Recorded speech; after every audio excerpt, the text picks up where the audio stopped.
She doesn't respect you. Let that sentence sink into your bones, because it's the only truth that matters right now. All your efforts to please her, to be the good guy, to reason with her, they have been interpreted as one thing and one thing only: weakness. And weakness is not a flaw she tolerates. It's a resource she exploits. You think her sarcastic jabs, her backhanded compliments, her little tests in front of your friends are random acts of moodiness? You are a fool. It wasn't an argument you lost last night. It was a psychological stress test, meticulously designed to see where you would break. And you broke exactly as she predicted. She didn't just leave you speechless. She dismantled you, piece by piece, with a quiet, condescending smile. Remember the moment? You were at dinner with people whose opinions you value. The conversation was flowing. You were feeling confident, perhaps for the first time all week. Then she saw it. She saw that flicker of strength and decided it was time to put you back in your place. Story you were telling, one you were proud of. And she interjected with a seemingly innocent comment. "Oh, that's just like him," she said to the table, her voice dripping with mock affection. "Always aiming so high. It's cute." And then she looked at you, a perfect little smile on her face, but her eyes were cold, calculating. It wasn't a joke. It was a public castration. In that split second, the entire power dynamic of the room shifted. Every eye turned to you, waiting. What did you do? You reacted. You felt that hot surge of adrenaline, the indignant rage of being disrespected. You stammered. You became defensive. You tried to explain, to claw back your status, your dignity. "That's not what I meant," you probably pleaded, your voice a little too high, a little too desperate. As you flailed, you saw it on her face. Victory. A calm, satisfied smirk. She had exposed you. She had proven to everyone, and most importantly to you, who held the real power. You didn't lose an argument. You lost control of the frame. You lost the war for reality itself, and she became its sole dictator. The rest of the dinner was a blur of humiliation. Your words had no weight. Your presence was a ghost at the table. You went home not as her partner, but as her subject. The ancient Stoics had a term for this, a principle you have fundamentally failed to grasp. They understood that the world will constantly test you, provoke you, and attempt to throw you off balance. Marcus Aurelius wrote, "You have power over your mind, not outside events. Realize this, and you will find strength." You did the opposite. You gave an outside event, a woman's carefully chosen words, complete and total power over your mind. You surrendered your internal fortress without a single fight. You let her bait you, and you took it, hook, line, and sinker. You believed the battle was about the words she said. The battle was never about the words. It was about your reaction. It was always about your reaction. She knows this, and now, you are beginning to understand it too. You are here because that feeling of powerlessness has become a poison in your veins. You are sick of being a puppet whose strings are pulled by someone else's whims and provocations. You are ready to stop reacting and start commanding. But to do that, you must first learn to turn her own tactics against her, to build a psychological fortress so impenetrable that her attacks don't just fail, they backfire, exposing her for the manipulator she is. What if, in that exact moment at dinner, instead of reacting with heat, you had responded with a cold, unnerving calm? What if you could reflect her provocation with such absolute stillness that it shattered her composure, not yours? This is not a fantasy. It is a trainable skill, a weapon of psychological warfare we call the cold mirror technique. And by the end of this transmission, you will understand exactly how to wield it. Before we arm you with this power, I require your full commitment. This is not passive entertainment. It is an armory for your mind. First, subscribe to Psychological Dominion and activate all notifications, because our lessons are not for the casual observer who merely seeks comfort. They are for the man who demands control.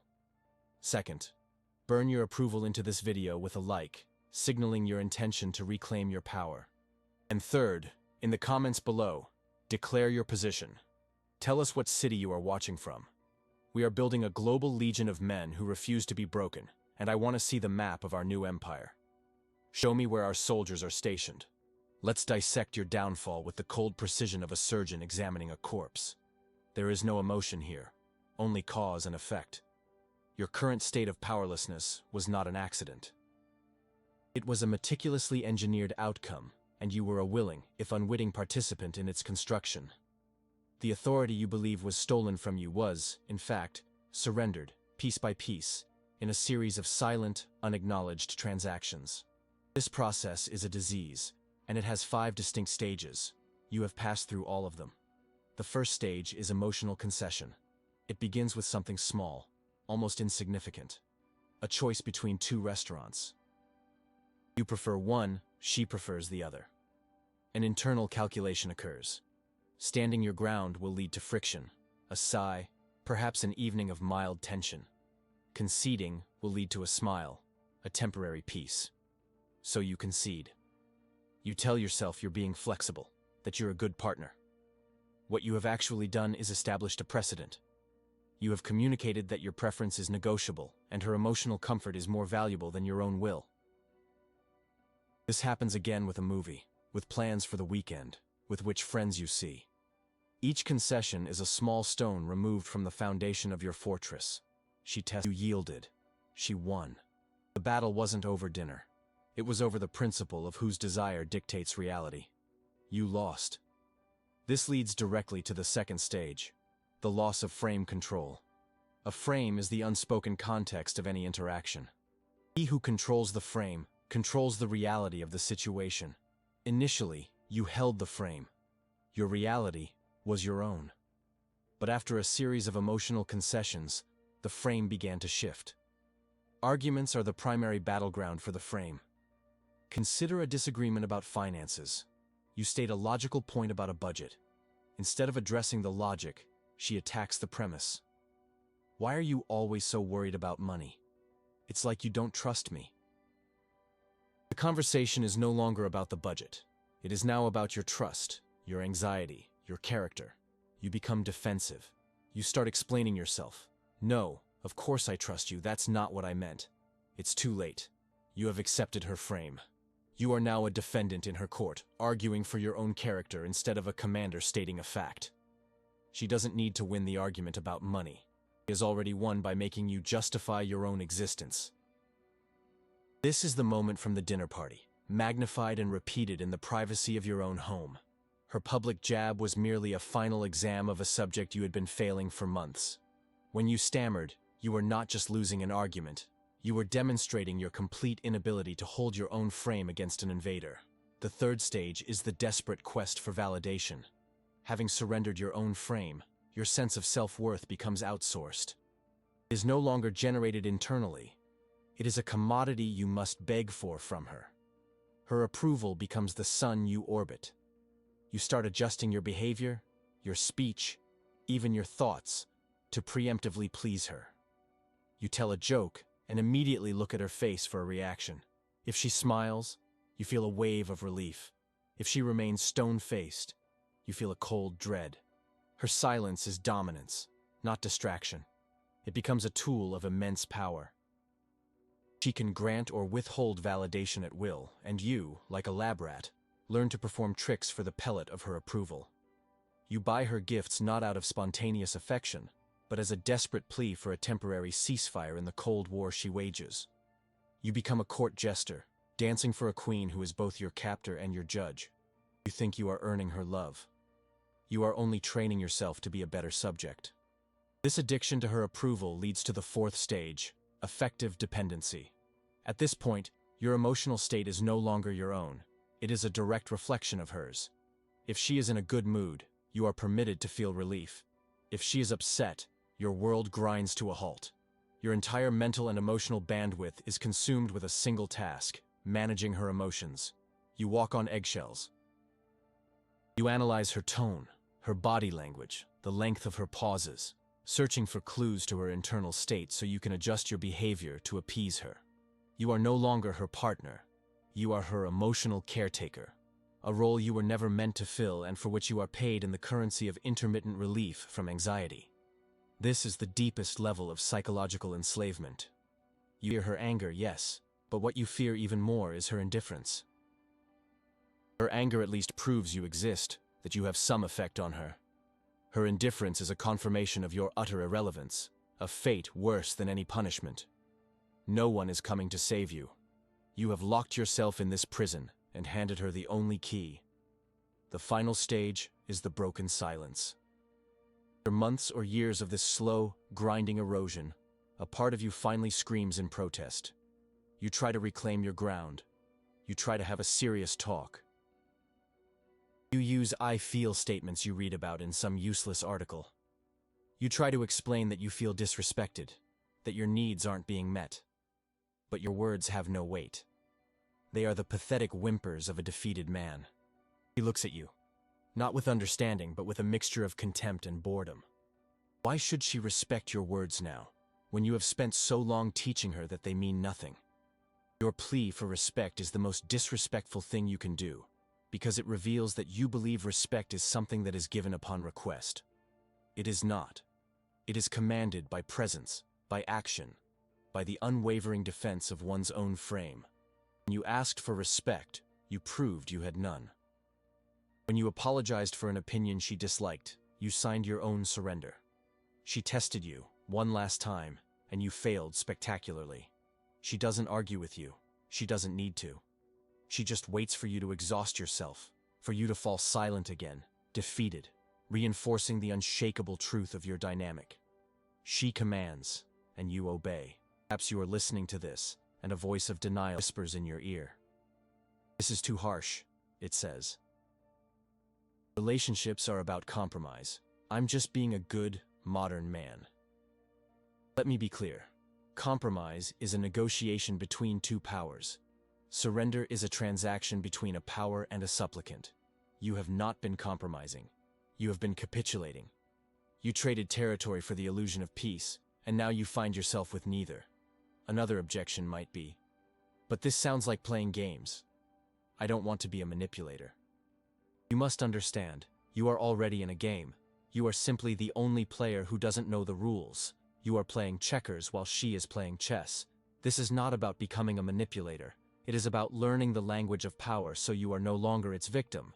It is psychological self-defense. Your refusal to play the game is not a sign of moral superiority.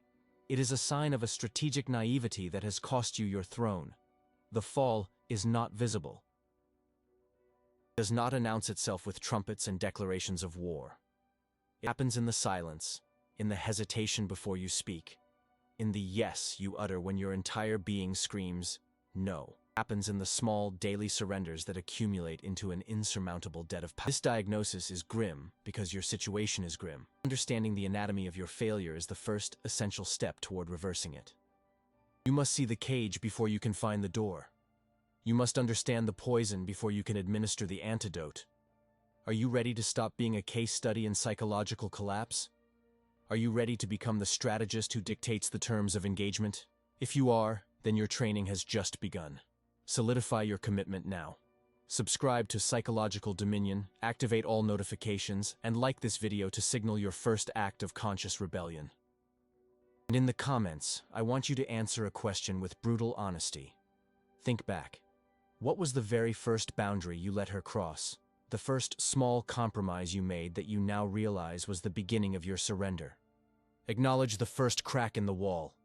Only then can we begin to rebuild it. There is no going back for the weak man. There is only the construction of the new. Let that sentence burn itself into your mind, because it is the fundamental law of your new reality.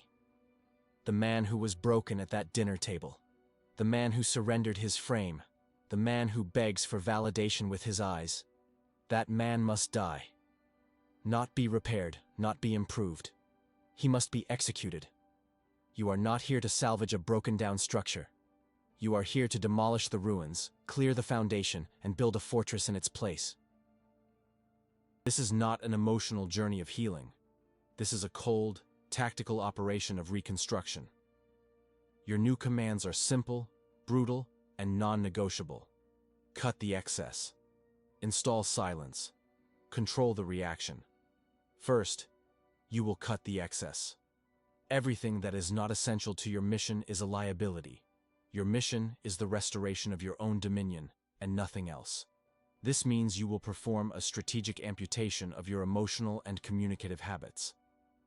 The long, pleading text messages, gone.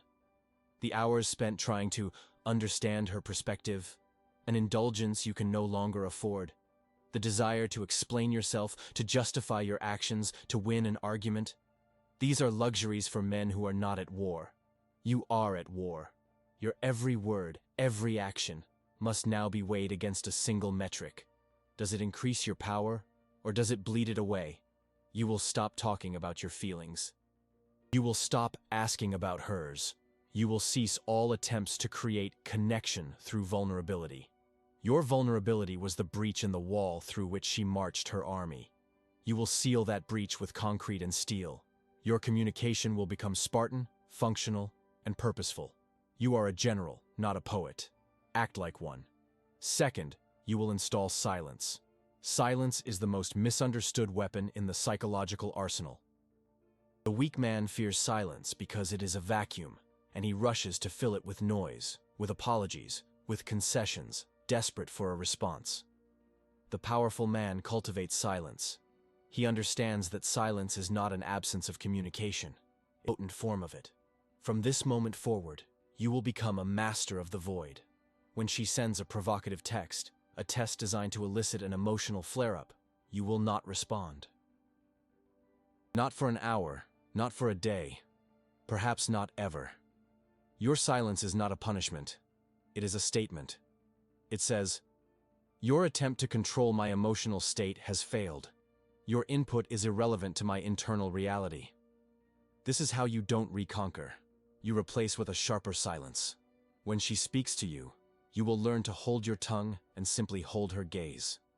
Let her words hang in the air, unsupported by your reaction. Watch as she becomes uncomfortable, as she begins to talk more, to explain herself, to fill the void you have created. In that moment, she is no longer the interrogator. She is the one being interrogated by your stillness. You will be the absence that carries weight, not the presence that begs for attention. Third, and most critically, you will control the reaction. This is the core principle of the Stoic warrior. Marcus Aurelius stated, "If you are distressed by anything external, the pain is not due to the thing itself, but to your estimate of it. And this you have the power to revoke at any moment." Her words are external events. Her moods are external events. Her provocations are external events. They have no inherent power. The power is granted to them by you, through your reaction. You have been trained, like Pavlov's dog, to react on cue. A sarcastic comment rings the bell, and you salivate with anger. A withdrawal of affection rings the bell, and you salivate with anxiety. This training is now over. You will retrain yourself to see her provocations not as attacks, but as data.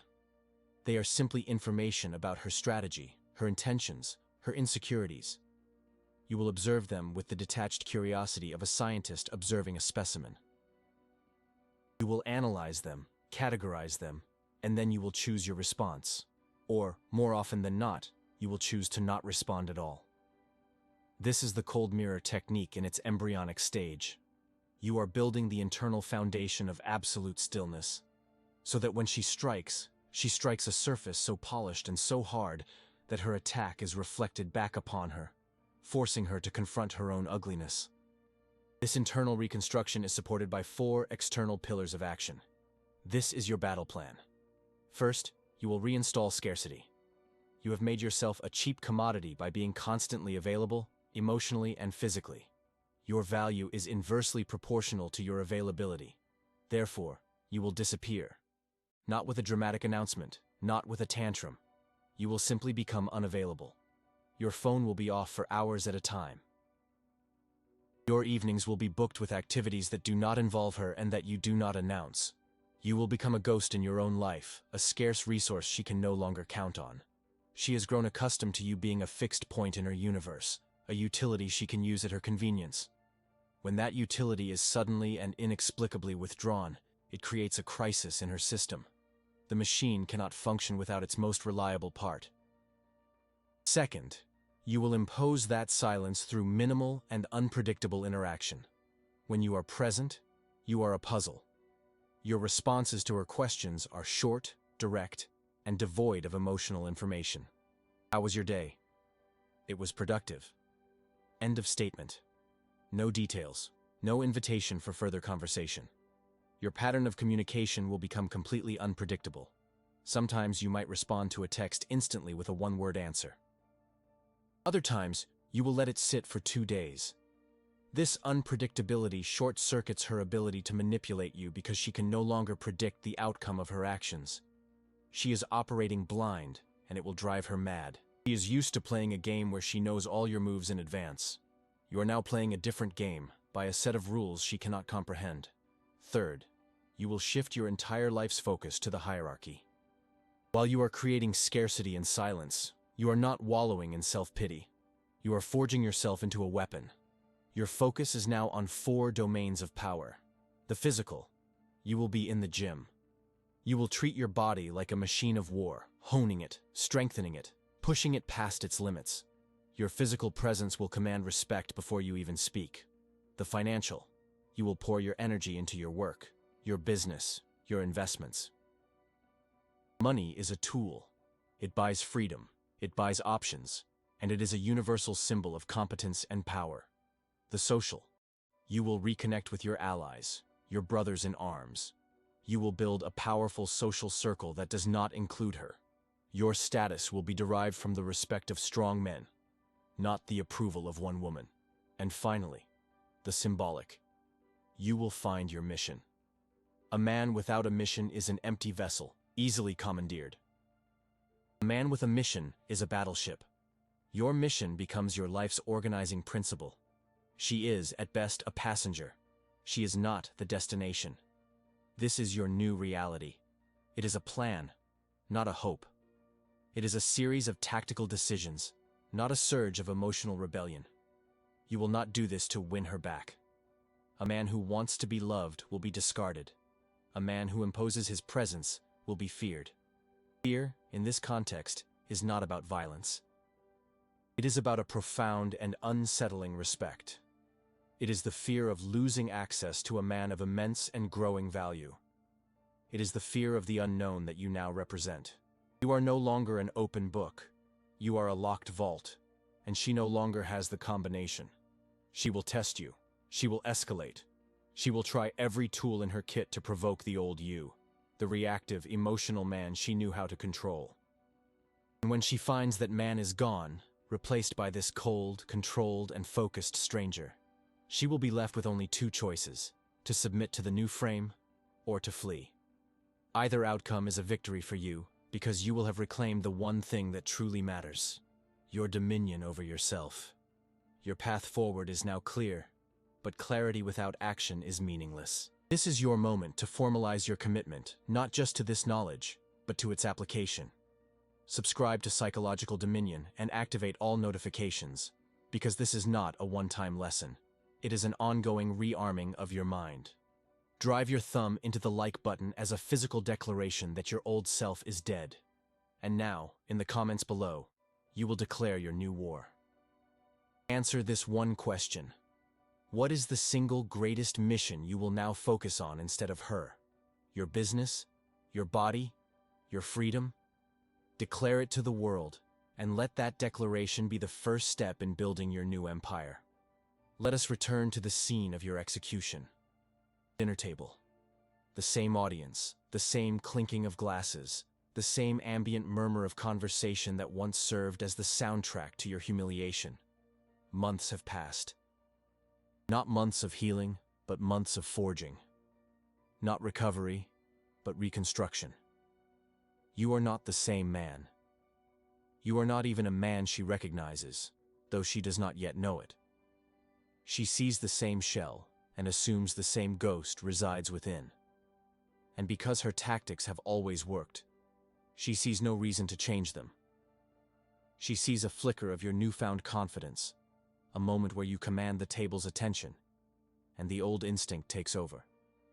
Predator sees its prey momentarily escape the kill zone, and it must be herded back. She waits for the perfect pause in your story, and she strikes. The same tone, dripping with that familiar mock affection. A different set of words, but the same poisoned arrow.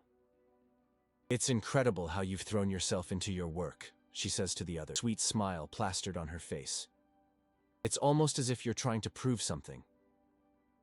And then, the final twist of the knife, she turns her cold, expectant eyes to you. The room falls silent. Every eye is on you. The trap is set. The bell has been rung. She is waiting for the dog to salivate. But the man she is speaking to is dead. He was executed in the cold silence of his own resolve. He does not flinch. He does not stammer. He does not feel that hot surge of adrenaline and shame. Instead, he feels nothing. A profound, absolute, and terrifying stillness. He slowly turns his head to meet her gaze. He does not break eye contact. He does not even blink. He holds her in his sights, and for the first time, she sees something in his eyes she has never seen before. A complete and total absence. There is no anger there. There is no pain. There is only a calm, detached observation, as if a scientist were examining an insect. He lets the silence stretch. 1 second. 2. The air in the room becomes thick, heavy, uncomfortable for everyone but him. He has created a void, and her power, which relies on his reaction, is being sucked into it, vanishing without a trace. When he finally speaks, his voice is quiet, level, and devoid of all emotion. He doesn't address her accusation. He doesn't defend himself. He simply looks at her, a faint, unreadable smile playing on his lips, and says, "That's an interesting observation." And then he turns back to the person he was speaking to before, and seamlessly continues his story, as if she had never spoken at all. As if she wasn't even there. What happened in that moment was not a victory. It was an annihilation. Her attack was not just neutralized, it was rendered pathetic. It was a firework launched at a black hole. She was left exposed, holding a weapon that had no effect, looking foolish and petty to the entire table.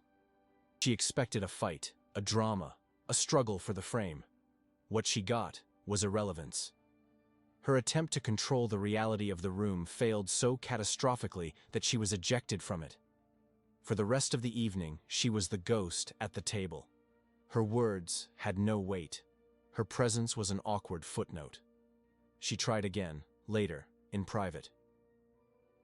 She unleashed her anger, her tears, her accusations, the entire arsenal of emotional weaponry that had once brought you to your knees, and you met it all with the same cold, silent mirror. You did not argue. You did not engage. You simply observed her, a man watching a storm from behind unbreakable glass.